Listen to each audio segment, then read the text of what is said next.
Assalomu alaykum. Biz hozir Latviyaning manzarali daraxtlar markaziga keldik. Ayni damda O'zbekistonda havo harorati 35-40 daraja bo'lishiga qaramasdan bu yerda yomg'ir sharros quyyapti hamda havo harorati 15 darajadan oshgani yo'q. Markazning faoliyatiga keladigan bo'lsak, markaz daraxtlarga juda ham qulay sharoitga ega bo'lgan mamlakatlardan daraxtlarni olib keladi va Latviyani boshqa joylarga olib borib o'tkazadi. Bu asosan Norvegiya hamda Germaniyadan daraxtlar olib kelinadi.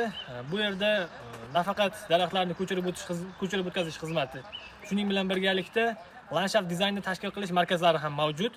Bu yerning iqtisodiy jihatdan daromadi yillik 180 ming yevroga teng. Shuningdek, faqatgina landshaft dizayn hamda daraxtlarni ko'chirib o'tkazish xizmati bilan cheklanibgina qolmay, o'z faoliyatini diversifikatsiya qilyapti. Hamda bu yerda parklarni, ya'ni istirohat bog'ini tashkil qilishmoqchi. Yaqin 30 yilda bu rejani amalga oshirishni ko'zda tutmoqda. Shuningdek, shu yil bu yerda kindergarten, ya'ni bog'cha faoliyati yo'lga qo'yilgan.